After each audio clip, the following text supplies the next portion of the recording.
Buenas tardes, vamos a dar comienzo a la segunda parte de arteriosclerosis y aterosclerosis.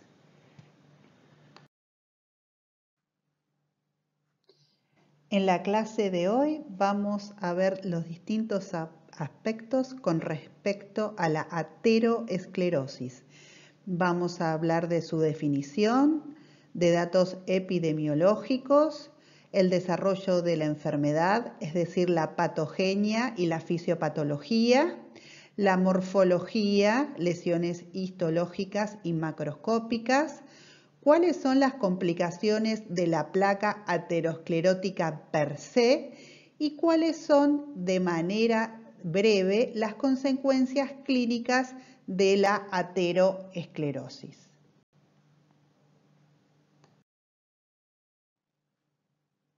Con respecto a la definición, podemos decir que la aterosclerosis es una variedad de la arterioesclerosis, como ya habíamos mencionado en la parte 1 de la clase, que se caracteriza por la presencia de lesiones en la capa íntima de las arterias, las que se conocen generalmente como placas de ateroma.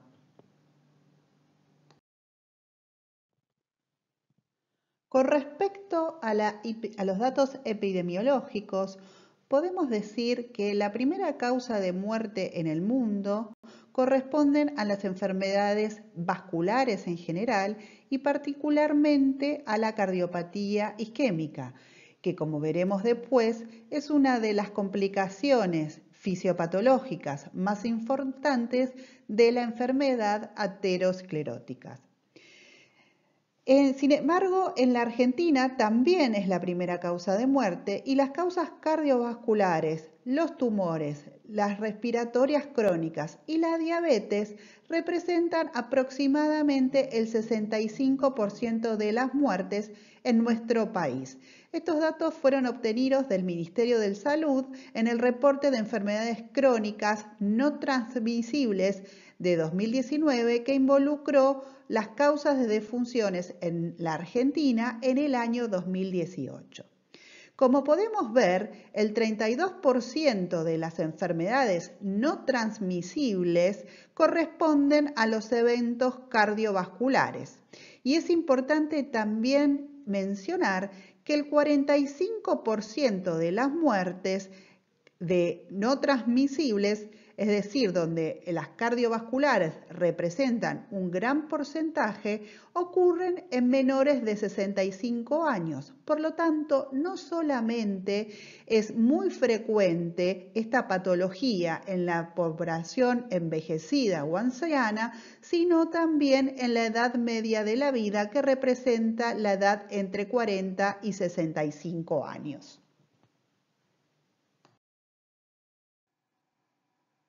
Más datos estadísticos, ahora sí comparando el mundo con nuestro país, muestran cómo en la mayoría de los casos, en todos los casos en realidad, más del 50% de las causas de muerte corresponden a enfermedades no transmisibles y, como mencionamos anteriormente, dentro de estas enfermedades no transmisibles, la gran mayoría se la lleva la enfermedad cardiovascular, que como ya sabemos y ya lo mencionamos, una de las principales causas del desarrollo de la enfermedad cardiovascular corresponde a la presencia de aterosclerosis.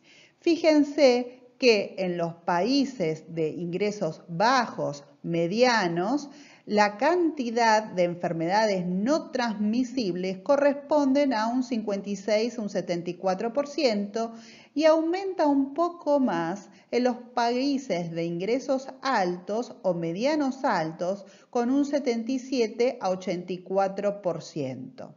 Y en nuestro país, a pesar de no ser un país de ingreso alto, la relación de las enfermedades no transmisibles es muy comparable y con valores similares del 81% con respecto a los países de ingresos altos.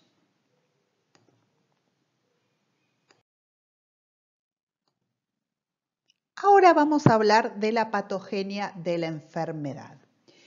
La patogenia o la fisiopatología, es decir, las causas de la enfermedad aterosclerótica, está determinada por tres grandes componentes que interactúan y se relacionan entre sí, que son las microlesiones del endotelio, el componente inflamatorio y la disfunción endotelial, que posteriormente hablaremos de ellos.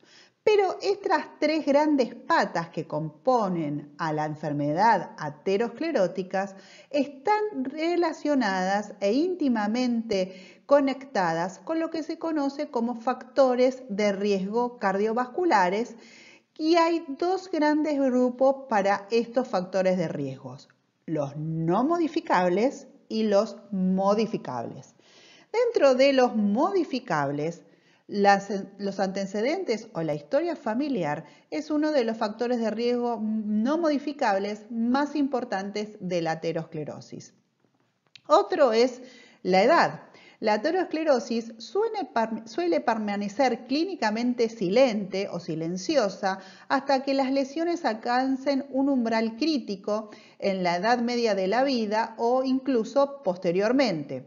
Por este motivo, la incidencia de infarto de miocardio, como un ejemplo del desarrollo de la enfermedad aterosclerótica, aumenta 5 veces entre los 40 y los 60 años, y las tasas de mortalidad asociadas a la aterosclerosis siguen aumentando con cada sucesiva década.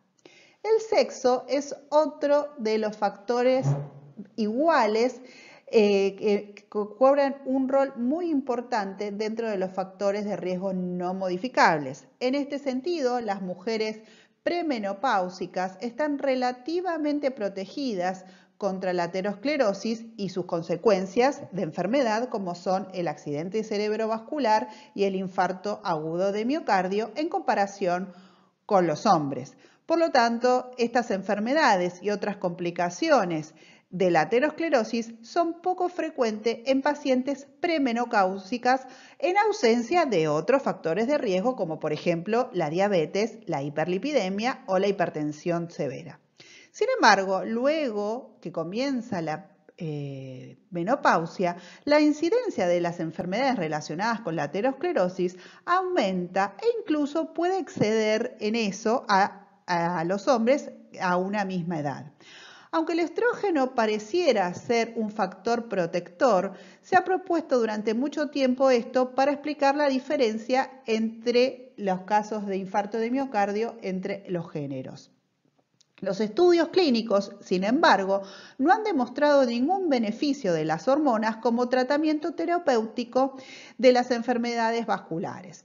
En efecto, el reemplazo de los estrógenos después de los 65 años parece en realidad aumentar el riesgo cardiovascular con respecto a aquellas pacientes que no tienen terapia hormonal. Además de la aterosclerosis, el género también influye en el desarrollo de otros factores que pueden afectar el resultado en pacientes con cardiopatía isquémica, como lo es la hemostasia, la curación del infarto y la remodelación del miocardio.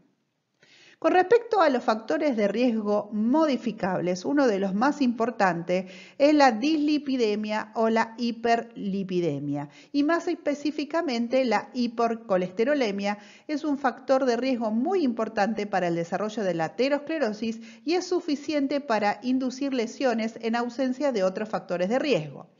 El principal es el colesterol, que está asociado con un mayor riesgo en el desarrollo de la enfermedad cuando está asociado a lipoproteínas de baja densidad, conocidas vulgarmente como LDL.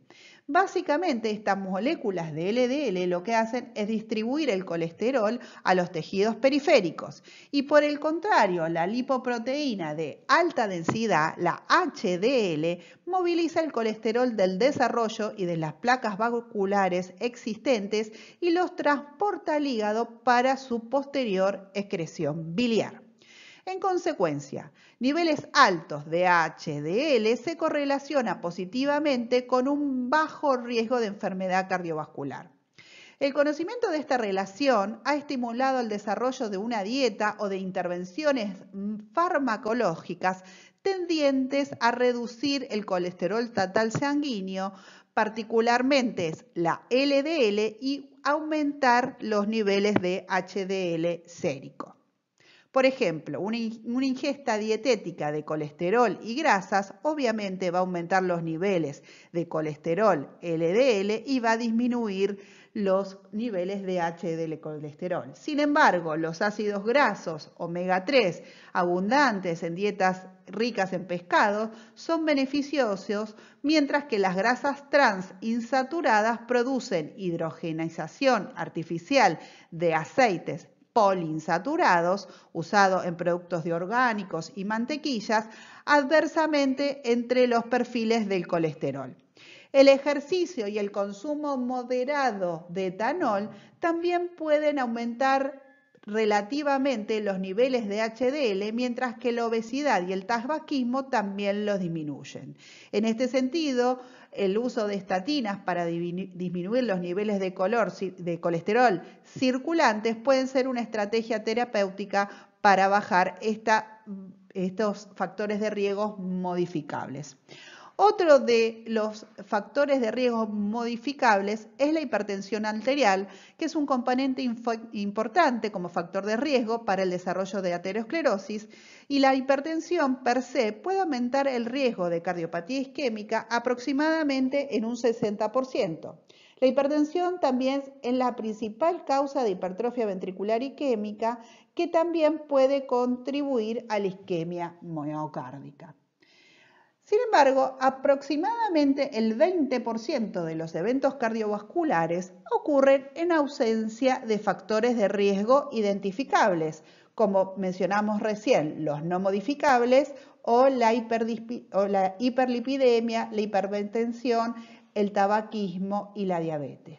Y acá surge como factor de riesgo la inflamación. Por ejemplo, en personas previamente sanas, más del 75% de los eventos cardiovasculares ocurren en aquellos que tienen un nivel de colesterol LDL por debajo de 130 miligramos por decilitro, un valor dentro de los valores límites o relativamente normal.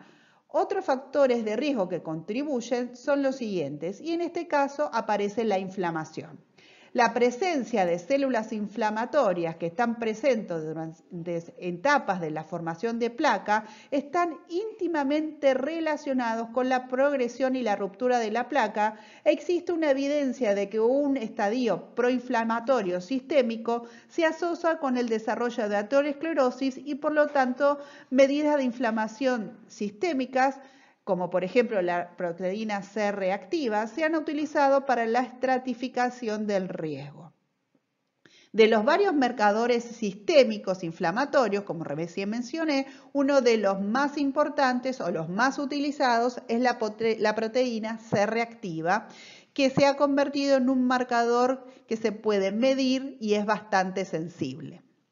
Otro de las causas que también pueden alterar y ser un factor de riesgo modificable es la hiperhomocistinemia. Los niveles séricos de homocisteína se relacionan positivamente con el desarrollo de aterosclerosis coronaria, con enfermedad vascular periférica, presencia de accidente cerebrovascular y trombosis venosa. También el síndrome metabólico ha sido asociado con la presencia de aterosclerosis. El síndrome metabólico, recordemos que está asociado a la obesidad central, y esta entidad clínica se caracteriza por presentar insulina resistencia, hipertensión y dislipidemia. Dislipidemia no solamente niveles altos de colesterol, sino también de triglicéridos. La hipercoagulabilidad y el estado proinflamatorio de este síndrome metabólico puede ser provocado por un aumento de las citoquinas liberado por parte de los adipocitos. Esta dislipidemia con hiperglucemia e hipertensión aumenta el riesgo cardiovascular. También los niveles de lipoproteínas pueden alterar y ser modificables. Por ejemplo, la presencia de lipoproteína A es similar a la presencia de partículas o moléculas de LDL que contiene apolipoproteína B, y esto también puede aumentar y ser un indicador de aumento del riesgo cardiovascular y presencia de aterosclerosis.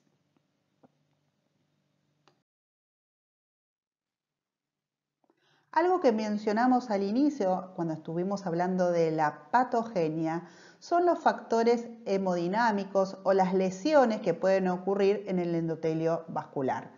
La importancia de los factores hemodinámicos en la aterogénesis es evidenciado debido a que generalmente la presencia de placas ateroscleróticas tienden a ocurrir en el orificio o en la salida de los vasos periféricos, generalmente en los puntos de ramificación y a lo largo de la pared posterior de la aorta abdominal, donde hay un mayor flujo turbulento.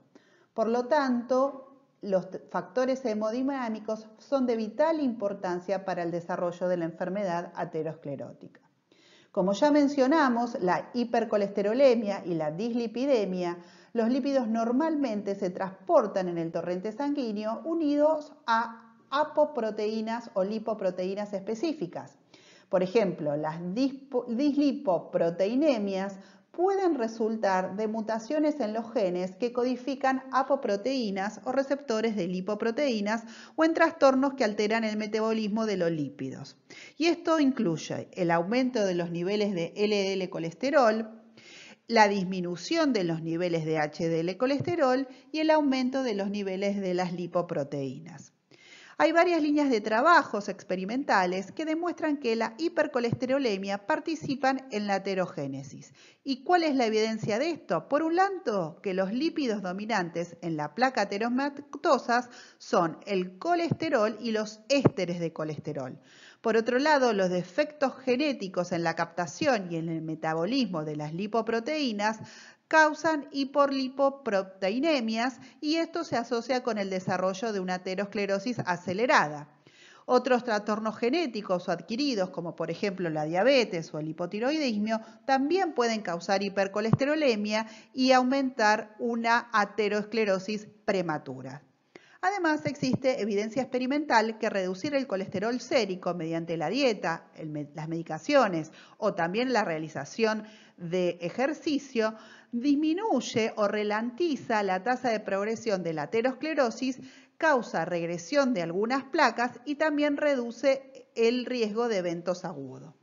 Los mecanismos por los cuales la dislipidemia contribuye a la aterogénesis incluyen los siguientes. Por ejemplo, la hiperlipidemia crónica, particularmente la hiperlipidemia o la hipercolesterolemia. La hiperlipidemia crónica, como dijimos, las lipoproteínas se acumulan dentro de la íntima, donde generan derivados patógenos que son los LDL, pero estos LDL se oxidan y se juntan con los cristales de colesterol y van a ser captados por los macrófagos o las células endoteliales, y estas moléculas oxidadas se reabsorben por parte de los macrófagos y forman lo que se conoce como células espumosas. Este LD oxidado estimula la liberación local de factores de crecimiento, de citoquinas, aumentando el reclutamiento de monocitos, y también es citotóxico para las células endoteliales y las células musculares lisas. Además, se ha demostrado que los cristales de colesterol que se encuentran en las primeras etapas ateroscleróticas, las lesiones sirven como se encuentran en la primera etapa de la enfermedad y son señales de alerta que pueden activar células inmunitarias innatas como monocitos y macrófagos y producir interleuquina 1 y otros mediadores proinflamatorios. También, como mencionamos al comienzo, la inflamación contribuye al inicio, a la progresión y a las complicaciones de las lesiones ateroscleróticas. En condiciones fisiológicas, los vasos sanguíneos no se unen a células inflamatorias, pero en la etapa temprana de la aterogénesis, sin embargo, las células endoteliales disfuncionales expresan moléculas de adhesión, promueven la adhesión de los leucocitos, en particular los monocitos y las células T, que migran a la íntima bajo la influencia de las citoquinas producidas localmente. Estos monocitos se diferencian en macrófago y estas son las que captan a las lipoproteínas, incluidas, como mencionamos, las LDL oxidadas y los cristales pequeños de colesterol. Estos cristales de colesterol parecen ser particularmente importantes instigadores de la inflamación a través de la activación de inflamosoma y posterior liberación de interleuquina 1. Los macrófagos activados también producen especies tóxicas del oxígeno que impulsan la oxidación de estas LDL y elaboran factores de crecimiento que estimulan la proliferación de las células endoteliales y macrófagos y células musculares lisas.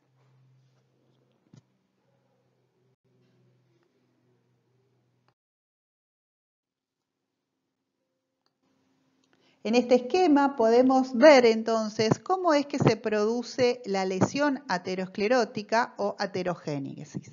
Entonces, podemos observar que tenemos áreas de arterias expuestas o áreas de arterias no expuestas y vamos a obtener precursor de las lesiones. El precursor de las lesiones en general son la disfunción endotelial o también su representación, disfunción endotelial, y eso va a generar que finalmente se produzca la placa fibroadiposa. Todo este evento es un evento subclínico e inicial, es decir, que todavía no ha desarrollado enfermedad ni síntomas. Entonces, si tenemos unas lesiones precursoras y hay injuria crónica o factores de riesgo, que ya los mencionamos, o también una predisposición genética, finalmente va a desarrollar la placa fibroadiposa. Y es posible, y una de las grandes preguntas que generalmente los trabajos de investigación hacen, si esta placa fibroadiposa es probable que regrese y finalmente desaparezca. Pero todavía no hay evidencia experimental o contundente acerca de estos hallazgos.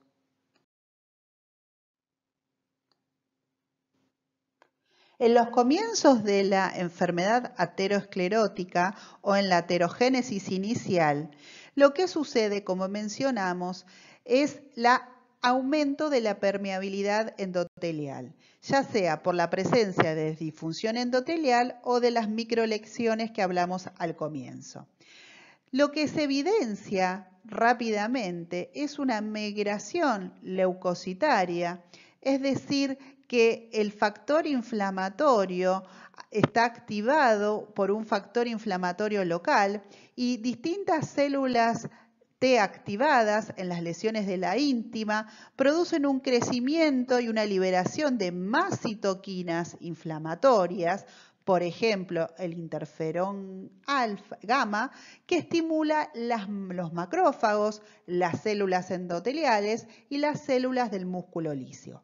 Como consecuencia de este estado proinflamatorio crónico, se produce la liberación de los leucocitos y la migración leucocitaria y también de las células de la pared vascular y de factores de crecimiento que promueven la proliferación de las células musculares lisas y producen la síntesis de matriz extracelular.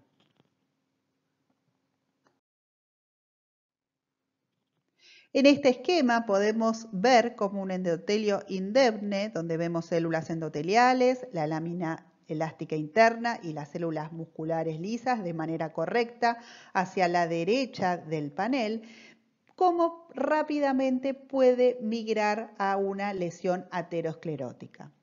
La primera consecuencia o lo primero que ocurre entonces es el reclutamiento y la proliferación de células musculares lisas en la íntima y la deposición de matriz extracelular conducen a la conversión a la primera lesión, que es la estría grasa.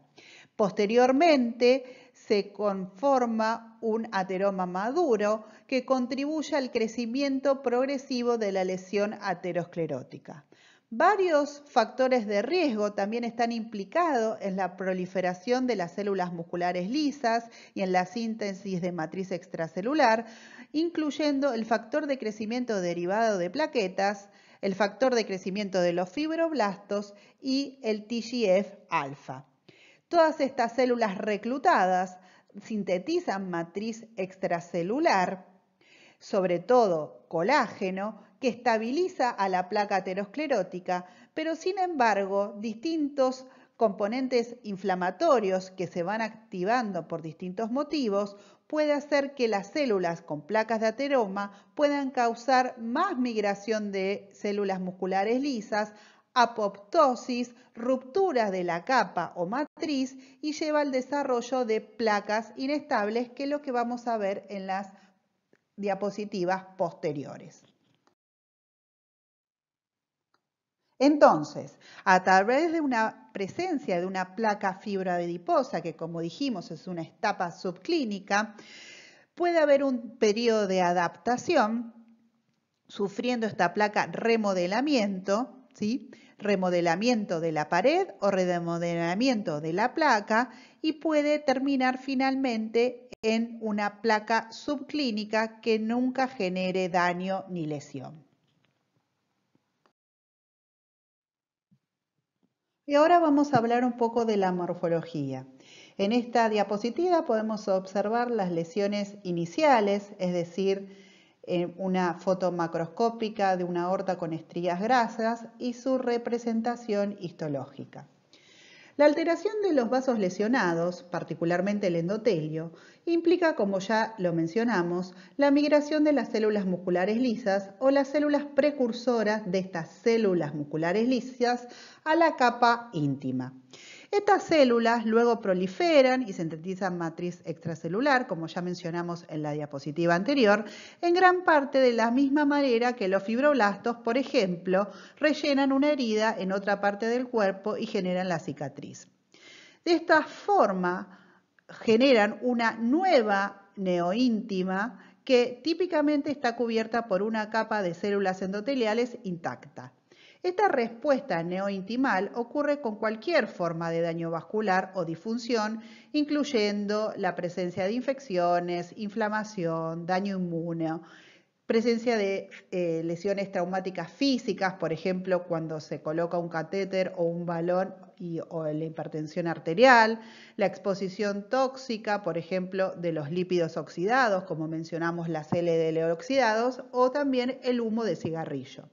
Por lo tanto, el engrosamiento intimal es una respuesta estereotípica de la pared del vaso a cualquier tipo de injuria o insulto. Cabe destacar que el fenotipo de las células musculares lisas neointimales es distinto al de la capa media. Por lo tanto, las células musculares lisas neointimales no son contráctiles como las células de la capa media normalmente, pero tienen la capacidad de poder dividirse y tener una capacidad sintética considerable. Aunque previamente se pensaba que las células surgían exclusivamente de las células musculares lisas de la capa media y se desdiferenciaban, al menos hay un subconjunto que es derivado de las células precursoras circulantes. La migración, la actividad proliferativa y sintética de la célula muscular lisa intimal está regulada por factores de crecimiento y citoquinas producidas por las plaquetas, las células endoteliales, los macrófagos, así como por también factores activados por la coagulación y el complemento. Por lo tanto, las células musculares lisas de la íntima pueden volver a un estado no proliferativo, pero no antes de que ocurra o que haya producido un engrosamiento de esta capa íntima. Con la presencia de injurias permanentes o resistentes o recurrentes, se produce el engrosamiento adicional que puede ocurrir que conduzca a la estenosis de pequeñas y medianas arterias de vasos sanguíneos, como por ejemplo en la aterosclerosis. Entonces, acá podemos observar a las estrías grasas que comienzan como pequeñas líneas pequeñas, amarillentas, planas, como se observan en la figura A, que se fusionan en lesiones alargadas que miden aproximadamente entre 1 centímetro o más de longitud y están compuestas generalmente por células macrófagos espumosas llenas de lípidos, particularmente de LDL oxidada, pero que se elevan mínimamente y no causan ninguna alteración significativa del flujo, como podemos observar en el panel B. Pueden aparecer rayas grasas en las aortas de bebé menores de 1 año, por ejemplo, y estar presente en prácticamente todos los niños menores de 10 años, independientemente de los factores de riesgo genéticos, clínicos o dietéticos. No necesariamente estas estrías grasas que se observan en la niñez van a progresar a placas ateroscleróticas. Sin embargo, es notable que se forman varias estrías grasas coronarias durante la adolescencia en los mismos sitios anatómicos que son propensos a formar placas en la vida adulta. En esta fotografía podemos observar la estría grasa a nivel macroscópico a la salida de las arterias, como marca la flecha en el panel A, y en el panel B la representación microscópica de la estría grasa representada por la presencia de células espumosas, el endotelio, que como mencionamos, esto no produce un engrosamiento de la íntima. En esta diapositiva podemos observar ya la presencia de placas ateroscleróticas. Vamos a ver una representación macroscópica de la misma y un esquema de cómo está conformada. En la placa aterosclerótica vemos el engrosamiento de la íntima y la acumulación de lípidos macroscópicamente. Las placas son lesiones elevadas de color blanco o amarillento que miden aproximadamente entre 0,3 y 1,5 centímetros de diámetro, pero pueden fusionarse para formar masas más grandes. Están compuestas, y ahora sí vemos el esquema, por una capa fibrosa externa, compuesto por células de músculo liso, macrófagos y células espumosas, también linfocitos colágenos y elastina, la presencia de proteoglicanos y vasos de neoformación. Y también podemos observar un centro necrótico que está compuesto por restos celulares, cristales de colesterol, células espumosas y residuos de calcio. Las placas ateroscleróticas en general se disponen de manera parcheada. Por lo general involucran solamente una porción de cualquier pared arterial y las lesiones parecen ser excéntricas por su aspecto. Como mencionamos anteriormente, generalmente se localizan en las zonas de flujo turbulento, es decir, en la salida de las ramificaciones. La localización más frecuente es en la aorta abdominal infrarrenal. La segunda localización más frecuente son las arterias coronarias y en orden decreciente las arterias popliteas, las arterias carótidas internas y los vasos del círculo de Willis a nivel cerebral. Incluso en un mismo paciente la aterosclerosis puede ser más severa en la aorta abdominal que por ejemplo en la aorta torácica. Los vasos de las extremidades superiores generalmente se conservan, al igual que las arterias mesentéricas y renales, excepto por sus orificios de salida. Entonces, la placa aterosclerótica tiene 3 componentes principales. Las células incluidas, que son las células del músculo liso, los macrófagos y las células T. Las células musculares lisas incluye el colágeno, las fibras elásticas y los proteoglicanos. Y finalmente la presencia de lípidos intracelulares y extracelulares, como observamos en el esquema. En esta diapositiva podemos observar distintas morfologías de placa aterosclerótica. En el panel A, en la microfotografía A, podemos observar la arquitectura de general que muestra un casquete fibroso indicado con la letra F y un núcleo necrótico central con la letra N, en gran parte lipídico. Esto está teñido con rojo O, por lo tanto, por eso el lípido se ve de color colorado. El colágeno azul también se tiñe con tricómico de Masson, por lo tanto estamos viendo gran presencia de matriz extracelular o colágeno.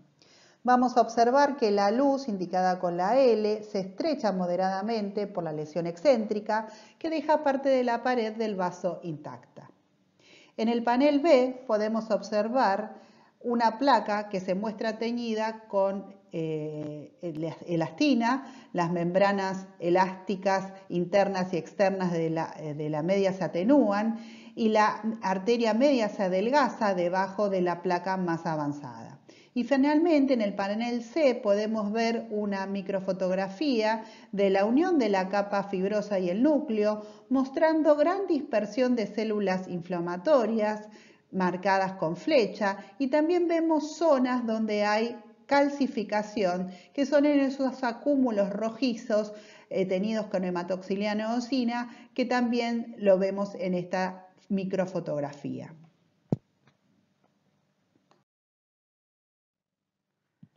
Y uno de los temas finales, para ir terminando con esta clase, va a ser las complicaciones de la placa de ateroma per se, es decir, las complicaciones que puede sufrir la placa de ateroma.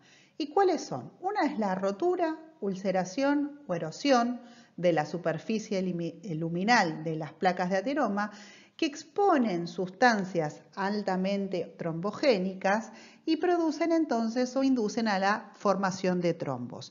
Estos trombos pueden ocluir de forma parcial o completamente la luz, lo que lleva a la isquemia tisular, por ejemplo, lo que ocurre en el infarto agudo de miocardio.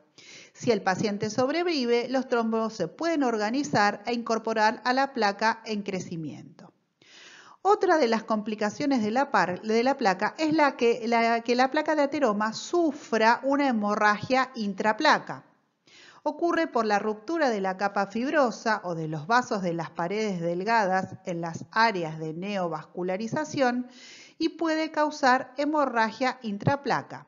El hematoma que se produce como consecuencia puede causar una pérdida rápida en la expansión de la placa o rotura de la misma. Otra de las complicaciones es la ateroembolia. La placa rota puede descargar residuos en la sangre, produciendo microembolias compuestos por el contenido de la placa. Y finalmente, la formación de aneurisma por la presión inducida por la aterosclerosis produce una atrofia isquémica de la media subyacente con pérdida del tejido elástico, provocando un debilitamiento estructural que puede conducir a la dilatación y finalmente al aneurisma y la ruptura del mismo.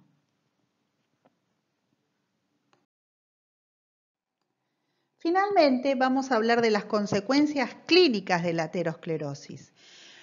Como mencionamos, la aterosclerosis puede traer trastornos clínicos. En esta etapa tenemos tres grandes trastornos. Uno, la estenosis crítica, es decir, que se produzca la obturación total de la luz y se produce una estenosis aterosclerótica completa, que es lo que vemos en la figura inferior del lado izquierdo, donde ya estamos en la fase clínica. Por otro lado, que ocurra cambios agudos en la placa, como vimos recién, que se produzca una ruptura y erosión, y esto va a conducir a lo que conocemos como los eventos cardiovasculares o de ruptura de placa o eventos agudos, como por ejemplo el infarto agudo de miocardio o el accidente cerebrovascular. Y finalmente, también puede ser que se produzca un aneurisma y una ruptura que también va a generar un evento agudo y complicado, depende un poco de la localización.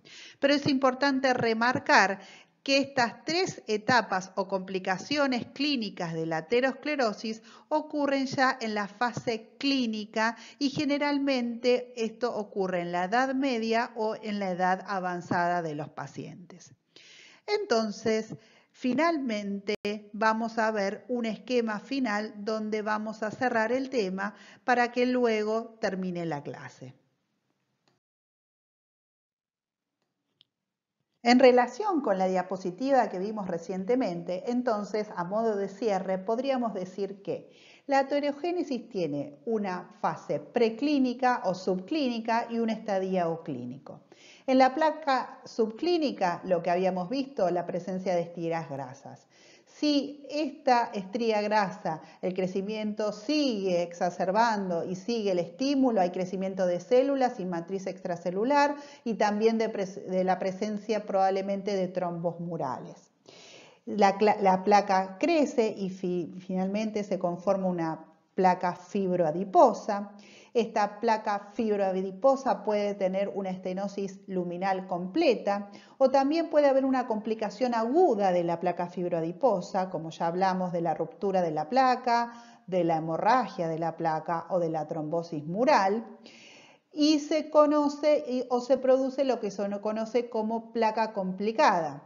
Esta placa complicada es inestable, puede producir un aneurisma, una ruptura, puede también llevar a la parte de estenosis luminar posterior. Esta placa inestable puede trombosarse o embolizarse, finalmente llevar a la oclusión y todo esto está dentro del ámbito del estadio clínico de la placa.